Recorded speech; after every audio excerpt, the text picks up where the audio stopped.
From friendships, controversies, injuries, and heartbreaks, the wrestling legend that is Kevin Owens has been through an awful lot behind the scenes, and these stories right here will reveal a ton about the person behind the in-ring persona and deepen your appreciation for KO as a wrestler. I'm Gareth, you're watching What Culture Wrestling, and here are 10 behind-the-scenes stories about Kevin Owens you should know. Number 10, his beef with CM Punk in Ring of Honor. During an interview with Daily Mail to promote the Bash in Berlin event, Kevin Owens had some interesting words about his relationship with CM Punk and claimed they were not friends. Well, join the list. Owens stated that they had no reason to talk unless they had to work with each other in the future. And while Owens' comments might seem straightforward, some fans can't help but recognize a bit of resentment that Owens might hold towards the Punker. While the two have never competed against each other, they did work under the same roof during their time in Ring of Honor. When Owens started in ROH around 2005,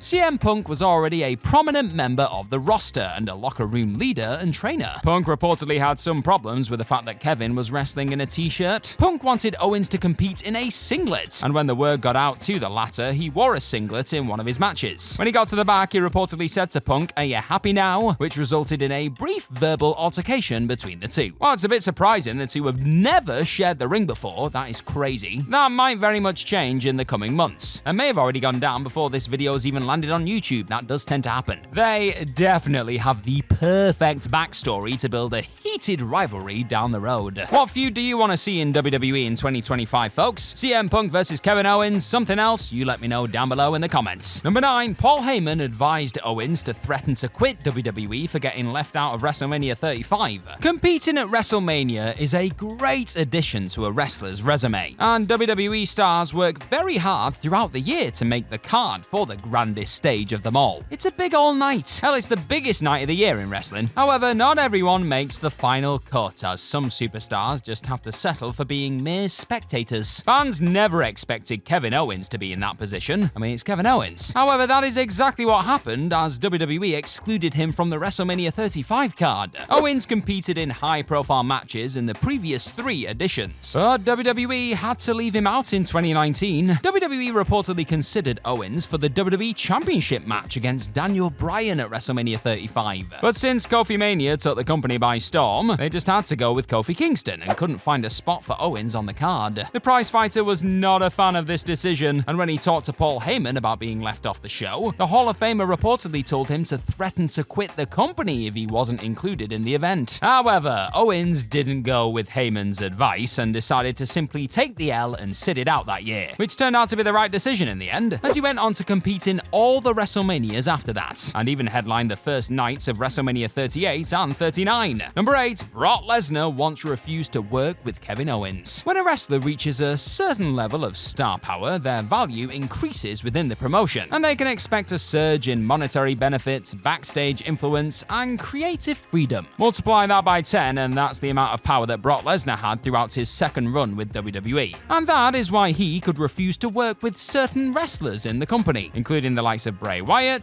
Jinder Mahal, and yes, Kevin Owens. Lesnar is all for business, but he is known for straight out refusing to work with certain wrestlers if he didn't see the value in it. And that's how he reportedly felt when WWE presented him with the choice of working with Owens. WWE's VP of Live Events and Hall of Famer Road Dogg revealed this information while talking on his podcast. While he didn't share many details about when Lesnar had refused to work with Owens, the timeline seems to match with WrestleMania 32. Owens had expressed his wish to face Brock Lesnar at the event, and people also started speculating about the possibility. But everything went quiet after a while, as WWE ended up booking Lesnar to face Dean Ambrose instead. What a match. And Owens competed in the 7-way Intercontinental Championship ladder match. However, the two superstars did have a singles match at a house show in March 2017 in the end, and then competed in the WWE Championship Fatal 5-way match at the 2022 Day 1 event. Number 7, he and Sami Zayn got kicked off WWE's European tour in 2017. The 2017 Hell in a Cell event witnessed Sami Zayn turning heel to reunite with his longtime best pal, Kevin Owens. The two superstars went on to have an excellent run as heels in the following months, but also landed in some trouble with the WWE officials for misconduct during the company's European tour in November 2017. Naughty boys. The controversy took place during the 7th of November 2017 episode of SmackDown, where Sami Zayn took on Kofi Kingston in a singles match. The original original plan was for Owens and Zayn to take a beating from the New Day after the contest, but the two reportedly went into business for themselves and walked away from ringside instead of sticking to the plan. The duo soon found themselves in hot water with the backstage executives and even got sent home from the tour. However, they didn't receive any harsh punishment in terms of booking and continued their feud with Shane McMahon,